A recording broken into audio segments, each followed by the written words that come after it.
Hi everyone, very good afternoon. I think it's after lunch hour, so many of you have filled up your stomach.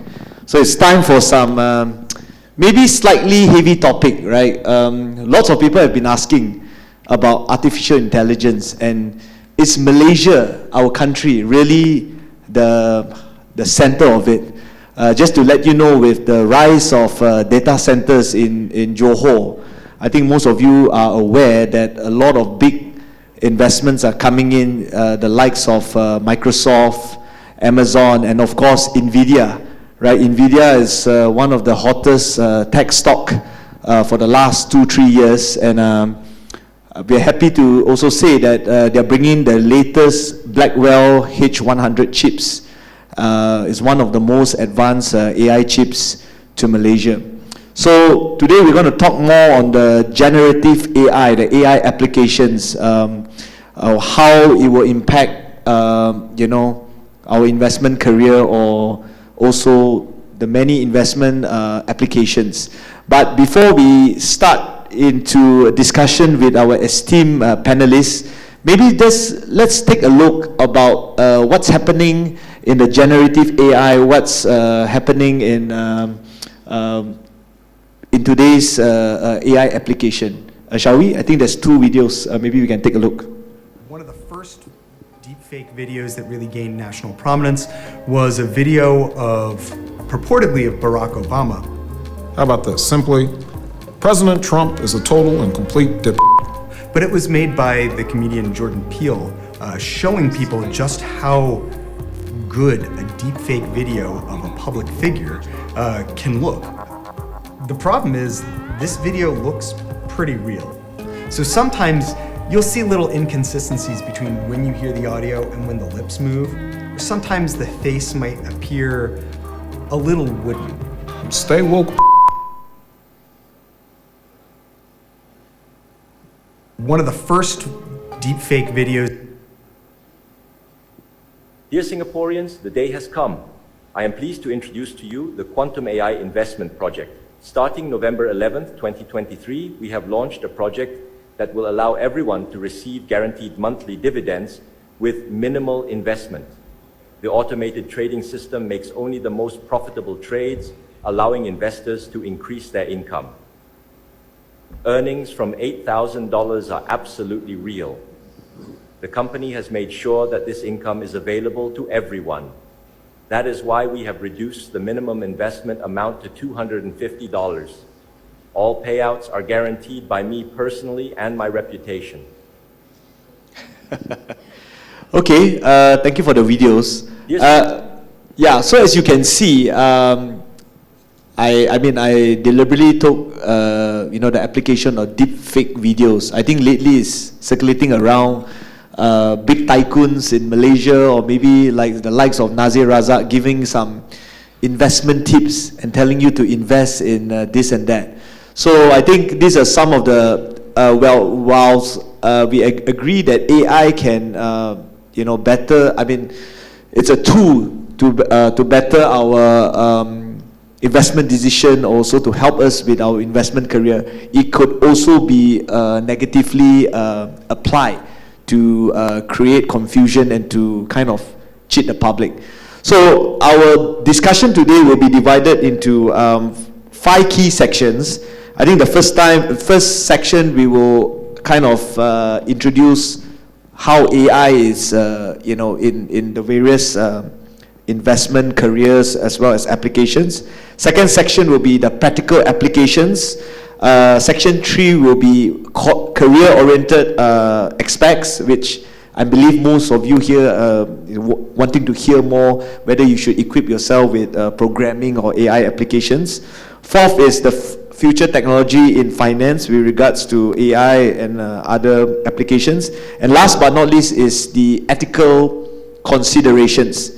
Okay, let's jump into the first section. Maybe I would like to ask Aaron from Luno, right? I believe I have to say that I'm one of the beneficiaries that invested in Bitcoin. Not much, but during the pandemic, itchy hands, nothing to do, just put in some investment. So maybe Aaron, you can tell us how has technology fundamentally transformed your approach to investing, or maybe in the perspective of Luno, how has it helped the millions of customers out there towards investing? Yeah, thanks Dom, and thanks for being a customer first and foremost. So, so Bitcoin itself, first cryptocurrency, Bitcoin, came about 2009. That's actually not too long ago. If you think about it, right? That's only 15 years ago, right? 2009 to 2024. In other words, my career, my job, did not exist 15 years ago. And my job, my career probably only started existing 10 years ago when the first crypto exchanges really came out and so on. So I think fundamentally the message is that technology is going to bring more and more investment options, going to bring more and more career paths and so on. So it's a very, very exciting future, yeah, I would say. Okay, thank you, Aaron. What about you? Okay, Jesslyn is from the insurance industry, and I'm pretty sure insurance is quite a huge in terms of investment and what. So, Jesslyn, what are your thoughts on how has it affect your career path? Yeah, so as mentioned by Dom, I'm not in investment, so I'm going to talk about how our insurance industry has evolved with the help of technology. A lot of things are done in a faster pace at the moment with a lot of automation that kicks in. We applied models that help us do underwriting, process claims. We even have served our customers with entirely different customer experience, where if you purchase a travel insurance with us, any of your flight that's delayed for more than 2 hours, we can auto pay you the payout of the claims directly without you having the need to submit the claim to us. So the engagement and the experience that we bring to the industry, to the customer, is entirely different now. As for, maybe I touch a little bit about investment for myself. As an individual investor, I think technology has made things easier. Trading can just be done within a few clicks. Data is available at your fingertips. You can make decisions better, wiser. So technology, in fact, actually amplifies what we do nowadays. Okay, thank you, Jesslyn. Maybe what are your, maybe let's ask Ryan, how has the integration of technology changed the role of human analysts? You're a country manager, so how does it help your analysts in terms of investment management? Okay, hi everyone. My name is Ryan. So I started the careers as an investment bankers back then. So I recall that 6:30 a.m. we have to go into office, getting all the numbers from Bloomberg's, right? And to make sure all the data are ready before we carry out the trades of the day. And all these will take time because last time all the manual extractions of the data will take you a lot of time, whether it's from US data, Japan's data, Europe data, different openings, different markets. But nowadays with technologies, the data extractions has become much more easier, right? So with just tools, for example, a Bloomberg GPT that was launched just a year ago, the data extractions from a few hours to just a few minutes. So that gave a lot of time for us to actually look at the data, analyze, and give a lot of insights on what we are going to do when the market is open later, for example. So that has actually changed how we spend our time, basically, from manual data extractions to a lot more insights, analysis on what the data shall tell us. Yeah.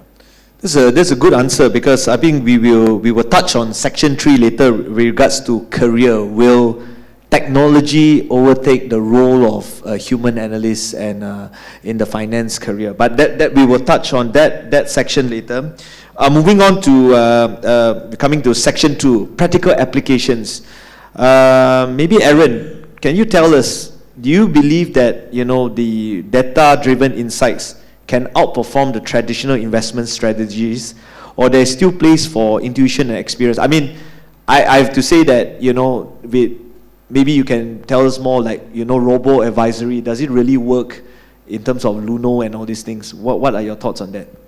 Yeah, so for Luno right now, so Luno is an exchange. For those who may not be familiar with Luno, That means we provide the platform for people to buy and sell and to trade. So we are not really in charge of investment decisions lah. In other words, we can't like tell people, oh, you should buy now or you should sell now, because we are meant to be neutral. Yeah. We are just a platform. So I would say I'm going to answer this question from my own perspective, my own experience or reading and learning from others. I think all the robo-advisory, all the automation, all the AI, that's going to bring up the base level, right? The base level of investing, that's going to bring up. But I won't say that, there's no need for human analysts anymore, right? Yeah. Because ultimately, I think even if you look at some of like the legends of the investing world, like Jim Simmons, I think, for Medallion, right? Yeah. He's greatest investor of all time, and everything was completely churned out by the machine, right? Yeah. Most of the time, they don't even know why the machine is doing those decisions. But as far as I understand, there are times where the human also still said, actually, I cannot just follow the machine blindly. I need to make some kind of human intervention. Yeah. So my take is that, I think as something that Jesslyn has mentioned earlier, is that it's going to make us better, it's going to amplify whatever we can do, but it's not going to completely replace. Okay, good insights. Thank you for sharing, Aaron.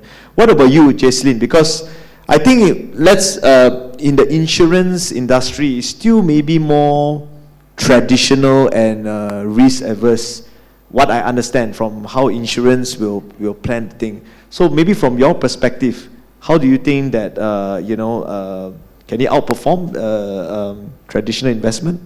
Yeah, I think most people are still have the same thought like you, thinking that insurance are very traditional. We still look at those paperwork, hundreds of pages of forms filled by the customers, but who knows who needs those data, right?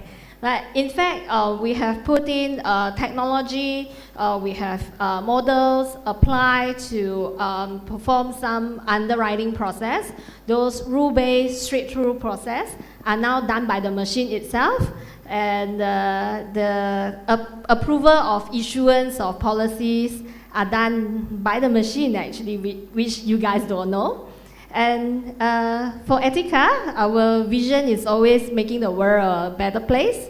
With the data, because data is cold, right?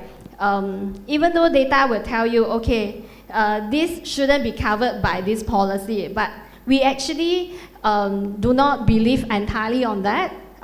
We still apply our human empathy to cases where we need to. For example, in 2019, there is a system disruption of the airport system, where it causes a lot of flight delays. So any travel claims that's impacted by the system shouldn't be covered actually, but we honor all the claims. Okay. Yeah. So it's a complement. The data is a complement, but humans still be the ultimate person that make the decision. Yeah. So I mean, I have to admit that sometimes when you want to buy cheap air flight tickets, you often don't want to click the insurance coverage, just to save 20 ringgit or 30 ringgit. But I think sometimes things like this is very useful, because in a modern day, I think the other day there was a disruption on, Microsoft was down. And then our dear Tan Sri Tony Fernandez said he's going to sue Microsoft or whatever. So, sometimes it does happen with technology. So always remember, as you move on, insurance is still very important. So I have to remind myself also when I travel, just not to stinge on the 20, 30 ringgit extra of insurance cover. But maybe Ryan, you can tell us, what do you think are the potential threats with, the technology continues to evolve, and also there is certain uncertainties. What do you think are the potential threats that might have? I think the main threats that everyone is actually aware, which is the video that I showed just now, which is the deepfakes, right? So with just a little bit of your voice and your visuals, or basically the image, people can imitate you and showing unreal statements that sounds like you, looks like you, but actually is not you. So the cybersecurity has been a very, very mainstreams in the news, when all the regulators are trying to find a way to see how they can control or regulate this environment. So this would be the main risk that I see that is potentially emerging. Regulators in Europe, for example, is trying to study how they can control this kind of deepfake images and also video to see what are the permitted usage of it and what law should be governed to. So I think in Asia we have still a lot to catch up, and I hope that our regulators could actually do the work as soon as possible. Yeah, in this space. Yeah, maybe I would like to ask Aaron, in terms of Luno, right?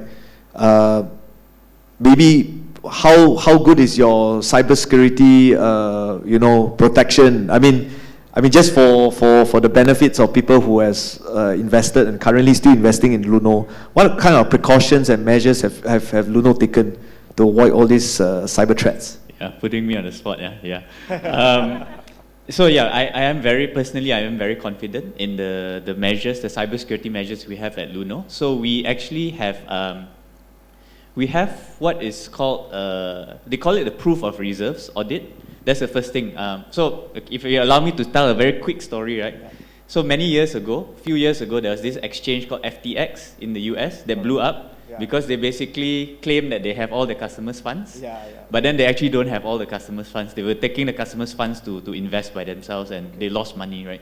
So the crypto industry came up with this concept called proof of reserves. Proof of reserves is actually you get either through a combination of cryptographic techniques and also getting like a third-party person, not really an auditor, but third-party company to come and review your books, right? And then they will prove to you that actually do you have all the customer funds. So Luno, we have that proof of reserves. By the way, not all crypto exchanges have that, so we have that to give customers confidence. But we also use industry-leading or industry-standard, penetration tests. We go for industry benchmarking, and we are rated one of the most safe crypto exchanges in the whole industry. So yeah, very confident, Dominic. So I mean, just to tell you more about the customer experience, when I of course I sold my Bitcoin. Of course, Luno has certain time frame before they give back your money. I can't recall how many hours or something like that, but I received the money almost instantaneously. So I think that shows the level of measures that Luno has put in. So well done. Thank you for reassuring us, Aaron. Yeah. So okay, now we move on to the next section, right? We want to talk a little bit more on career-oriented aspects, right?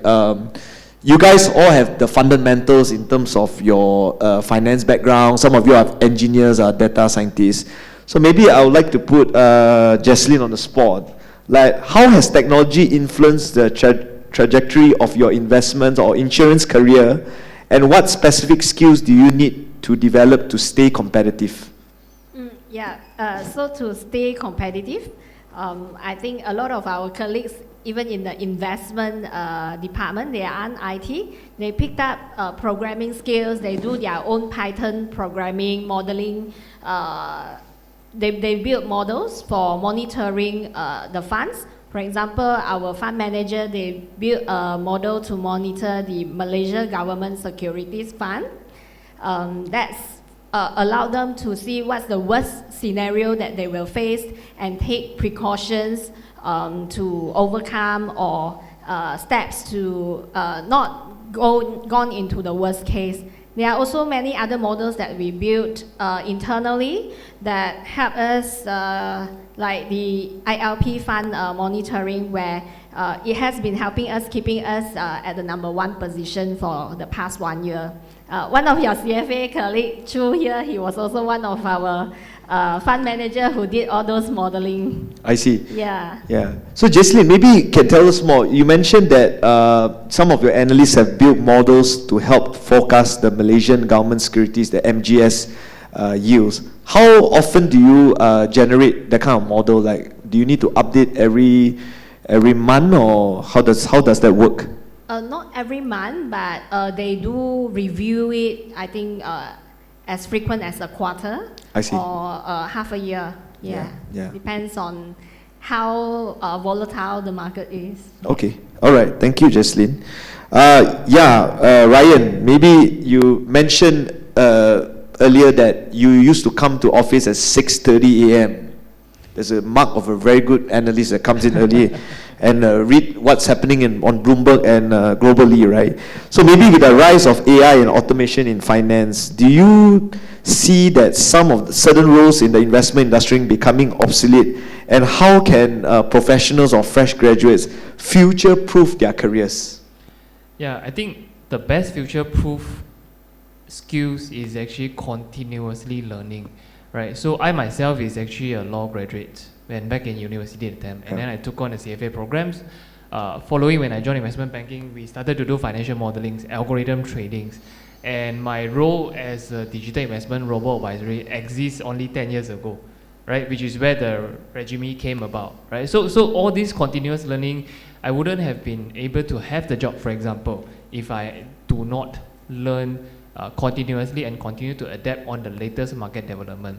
And if you realize, a lot of the development nowadays are very closely associated with technologies. So that can't be ignored, because last time we say, hey, IT is a separate department, but like what everyone say, fund managers, analysts, operations, in even HR, for example, all of them will need certain knowledge in terms of technical IT knowledge. So continuous learning and continue to stay with the IT developments to ensure that you are ahead of the curve. Yeah. Okay. What about, when we talk about upscaling, is there any report by, World Economic Forum that suggests that otherwise? Yeah. Yeah. So there's a study from World Economic Forum saying that basically every 2 people, one of them, which is 50% of the people here, let's say on the panels, including myself, every 2 people, one of them need a reskilling by 2025. So that is a very, very alarming figure, that if the people choose not to reskill, choose not to improve, the chances that he might get phased out is imminent. Yeah. So that is very important. Yeah. So 2025 is not too long. You have only, speaking of which, we are already on September. That means we have only like 3 more months left before we celebrate 2025. So there's something to ponder. I have to also, telling from my experience, I used to be an engineer.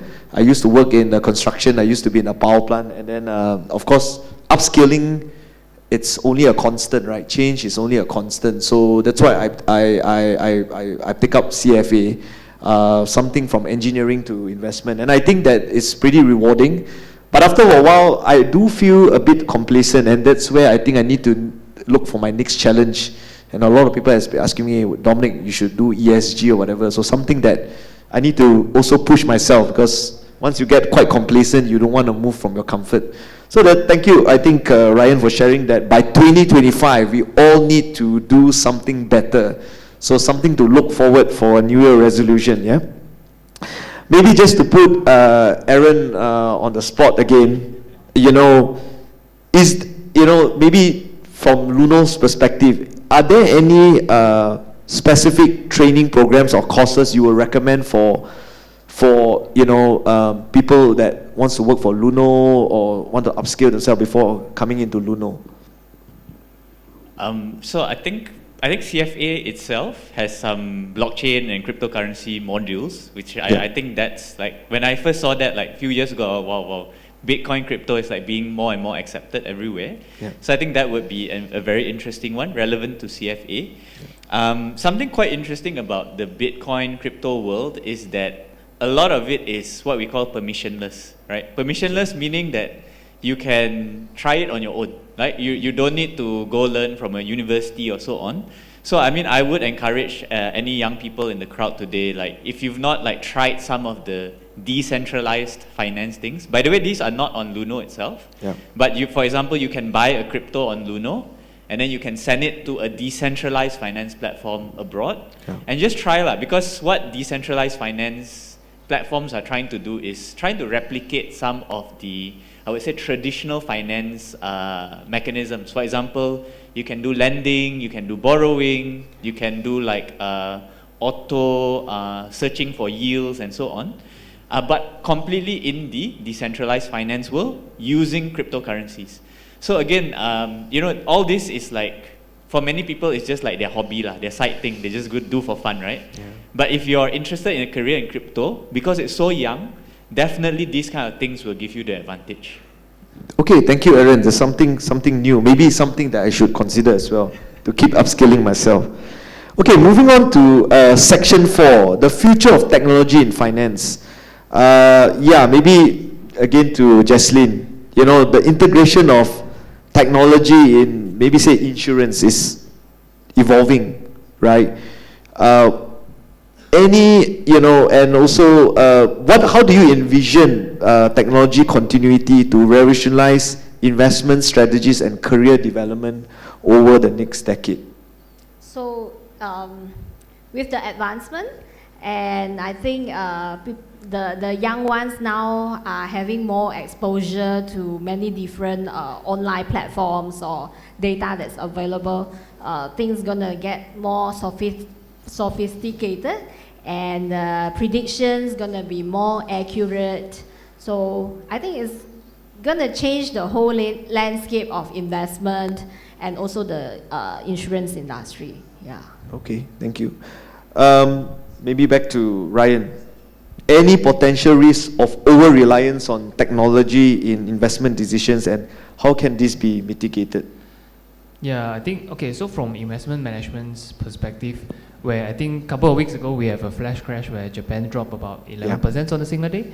So that is actually a sign of a lot of systematic tradings without the involvement of human, because when you have reached certain targets of the threshold, and then the system will automatically say this is the time to sell. But before that, is there any human involvement? So for example, in our companies, we does have certain involvement during the extreme volatilities of that kind of place. So we will have to do a checks on what is causing this, what happened, checking the data flows, net sellings of different fund houses, for example, different large brokers, to understand what happened. Is that panic selling, or is that come from just the systematic trading rules that was being triggered? So the human point at that time is crucial, because it will basically tell you, should I follow everyone selling, and then the next day, the market rebound, and then a lot of people actually get into losses, right? So the human will be there to ensure that this is just a panic selling, we should stay and do not follow, and then the next day the market rebounds. So the human role is very, very critical, and also thankfully all the data and informations, availabilities and also efficiencies, humans will be able to see and tell that, hey, this is not the time that we should follow, this is the time that we should stay put and against the market, because there are no fundamental things that are triggering the panic selling of that particular day. So yeah, so those are the definitely over-reliance of the technologies has caused a scenario as such, and therefore a human role is still a very crucial when it comes to this. Yeah, maybe just to talk a little bit on the crash, Monday crash, when Japan immediately increased the interest rate. But can technology and AI really detect the behavioral financing? We learn about behavioral financing in level 1. So, sometimes like herd syndrome or, panic selling, can technology really detect that? Or that's, how do you look into that? I would say when it comes to behavioral finance, eventually it boils down to the data. So it boils down to the data, for example, institution selling percentage versus individual selling percentage. So all these informations will basically help the fund managers to make a better decisions. So technologies will help us to get the information basically very quickly overall, but the decisions and the interpretations, a lot of time, because of such volatilities, even AI or even big data will not tell you what's happening, because this is very rare, right? This is where the humans' knowledge and experience become a very, very good complement towards that. Okay, thank you. Okay, we're moving on to the final section about ethical considerations, right? Well, we all know that we have been speaking about the benefits of AI and technology offering numerous benefits. It also raises ethical considerations. We look about the AI deep fake. Maybe coming back to Aaron, what ethical considerations should investors be aware? I mean, for example, you look at all the deepfakes out there, and then, sometimes, people can spread rumors, lies just to create panic, right? So what ethical considerations should investors be aware of when integrating technology into their investment practices? I think ultimately, technology is again a tool, right? The intention behind that tool should be right. And if you look at human nature, there's always going to be bad actors. You know, the technology gets better. The bad guys using technology also get better. Yeah. So it's very important that the good guys on our side, I like to think we're all good guys, we are also using technology to get better. So I'll give some examples for like, maybe from the crypto world, right? Some people at the start especially were using crypto to say launder funds or send to child trafficking websites and so on. But over time, as cryptocurrencies develop, tracing tools to actually detect this kind of illicit bad activity will also develop. So, I mean, I think from that perspective, I think it's more of a continuous effort from not just, you cannot just rely on government, by the way. If you just say, oh, government's going to bail me up, government's not going to bail you up. Private companies have to actually put effort into, I would say this is kind of like their social responsibility, but hopefully also get profit from that. Okay. Jaslyn, maybe, you know, Etika has been established for so long now in Malaysia. How can, you know, how can maybe firms ensure transparency and accountability in technology-driven investment decisions to build trust with clients? How does Etika do it so successfully over the years? So I think it's to stay transparent. Whatever that we build, we communicate out to our stakeholders clearly. Also keeping the privacy data securely, that's also very key. Besides that, I think all the stakeholders within the whole supply chain should play their role responsibly, or often have the audit coming in and check and balance. A lot of time people thought audit are just coming in to cause me trouble. Actually, it's not. The audit that's coming in are just coming in to tell you where are the areas of improvement. Don't take it negatively. So I think that's a mindset that we should change within the organization or within the community to keep things in a better perspective and more transparent.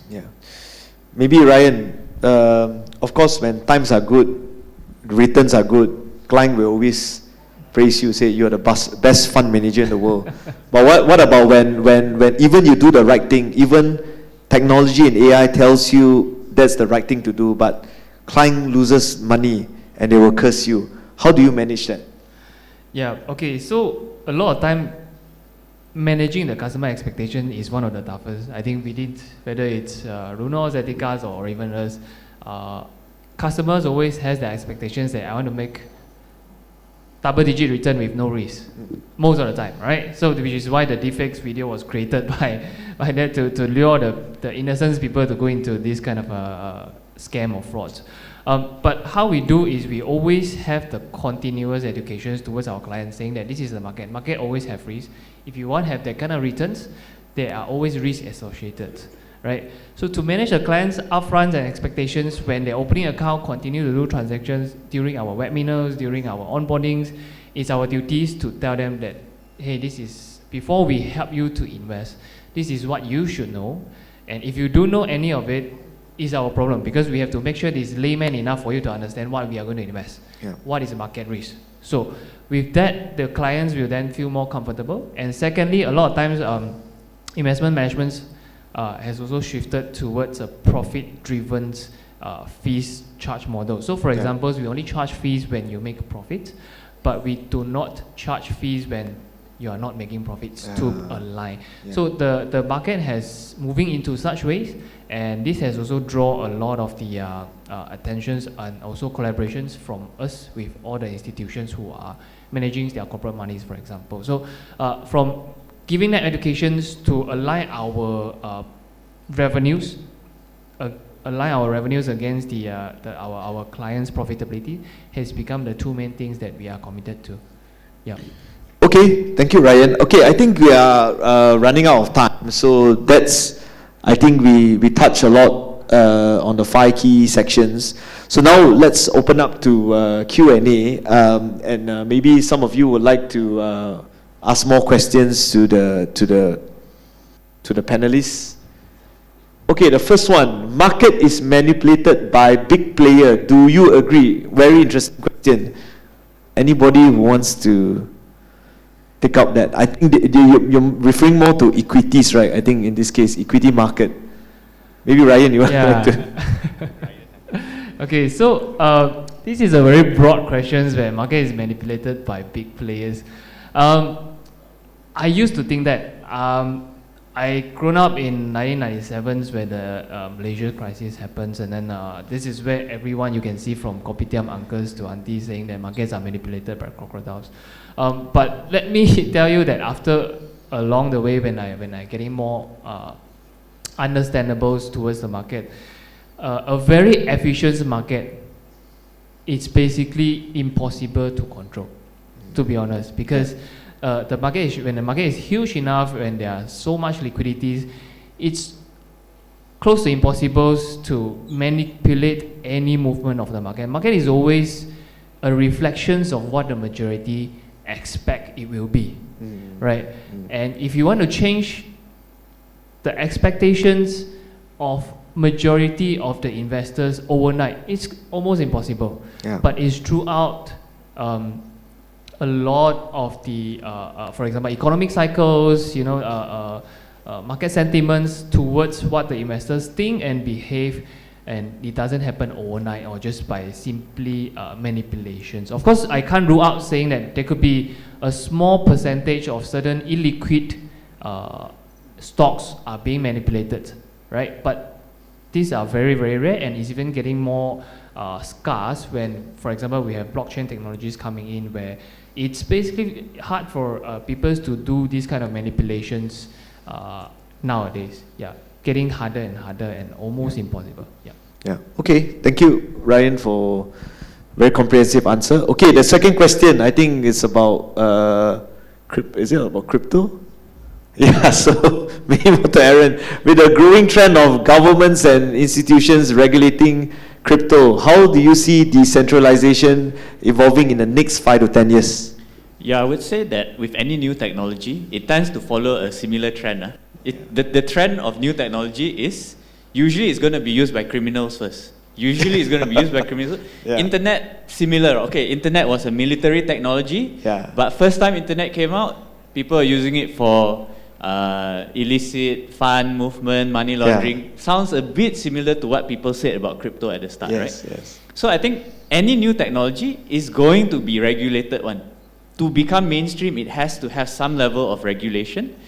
But I think what we'll see with something like Bitcoin, hopefully it become a bit like gold, right? So gold trading is regulated in the markets and so on. But if you want to buy and sell gold from a goldsmith, or you want to share it with a friend and so on, it is still possible. So probably the short answer is there's going to be a mix of centralization, regulation by government, and also decentralization.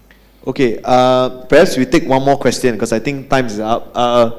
Okay, the next question is, how can integrating AI with human touch points enhance the accuracy and fairness in investment recommendations and ensure the advisory process does not become marginalized or biased? Okay I think this one we need to ask Jesslyn since she's from a very careful industry, insurance. Any thoughts on that, Jesslyn, that you can ensure that the advisory process does not become marginalized or biased?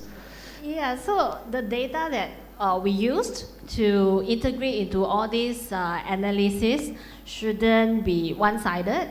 It should be, there should be check and balance that the analysts should put in, whether it's within their peers, within the industry, have a free chat with experts like Ryan to get through that better, I think, So I think the answer to that is human intervention is still required to, I think technology and AI is just a tool to help. By the end of the day, like what Ryan and also Aaron said earlier on, that human intervention is still the ultimate, to make the final decision. So I think, I think there's some more questions with regards to crypto, as well as a law student, should you take up the CFA? Maybe we can have a chat later. Whoever asks the question, I'll be around up to 5 o'clock. So you can ask me, you can talk to Ryan or some of the CFA charter holders. So I think let's give a round of applause to the esteemed panelists. It has been very interesting to understand AI and technology. So I think the session is, we are done for today. Thank you so much.